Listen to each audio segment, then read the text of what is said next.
welcome to Science with Mr. Morgan. In today's episode, we're going to talk about solutions, acids, and bases. First up, let's look at solutions. What are they? Solutions are homogeneous mixtures of two or more substances.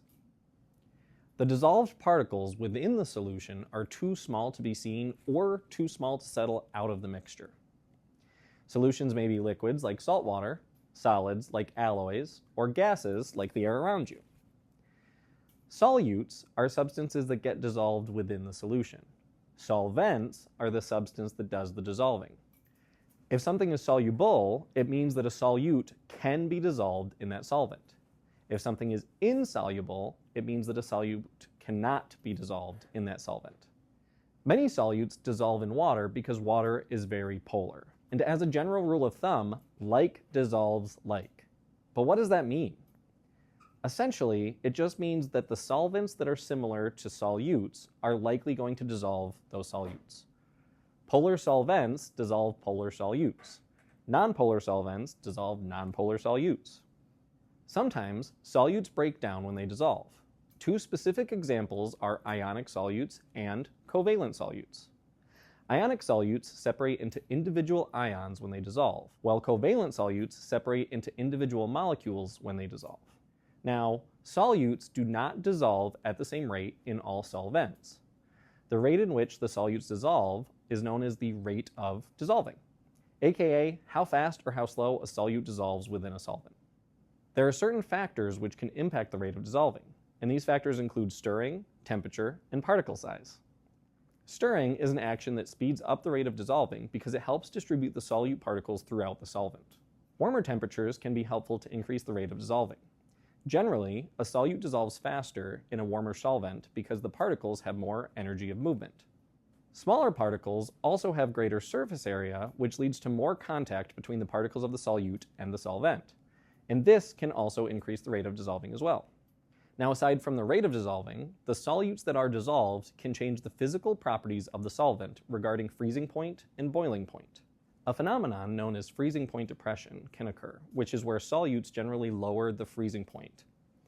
And an example of this is spreading salt on an icy road, melting the ice. But the salt isn't truly melting the ice, rather it decreases the freezing point of water. By decreasing the freezing point, it has to be colder for the water to freeze, which means that the ice melts back to water because the temperature is above that new freezing point. Another phenomenon that is known as boiling point elevation can also occur. With this phenomenon, solutes generally raise the boiling point of a solvent. Now, a common example of this involves antifreeze. When antifreeze is added to water in a car radiator, it prevents the water from boiling as quickly, which helps keep the temperature down within the engine of the vehicle. So far, we've talked about various factors regarding solutes dissolving in solvents. What is the term that describes how much solute can be dissolved? If you said solubility, you'd be right. Solubility is this term. By definition, solubility is the amount of solute that can dissolve in a given amount of solvent at a given temperature. Some solutes have greater solubility than others, which essentially means that some solutes dissolve better than others in a given amount of solvent. Just like temperature impacts the rate of dissolving, temperature also affects the solubility of solutes in all three states. No, I don't mean New York, New Jersey, Pennsylvania, I mean solid, liquid, gas. Now for gases specifically, pressure affects the solubility. Solvents can only hold so much solute, and the amount of solute in a given amount of solution is known as concentration. Concentrated solutions have more solute in a given amount of solvent than a dilute solution, which has less. If a solution contains as much solute as can dissolve in a given solvent at a given temperature, it is known as a saturated solution. And a saturated solution has a higher concentration than an unsaturated solution. But what is an unsaturated solution? It's a solution that contains less solute than can dissolve in a given solvent at a given temperature. Anywho, that's enough about solubility and saturation. Let's talk about acids and bases. pH is a term that is used to describe the concentration of hydrogen ions within a solution. The more hydrogen ions there are, the more acidic the solution is. There's a special paper called litmus paper which can be used to detect the level of acidity, aka the concentration of hydrogen atoms present. So what are acids? They're ionic compounds that produce positive hydrogen ions, H+, when dissolved in water. They taste sour, conduct electricity when dissolved in water, and react with metals to produce hydrogen gas. They also turn litmus paper red and have a pH less than 7. It's important to note that the lower the pH, the stronger the acid. Now, essentially opposite of acids, there are bases.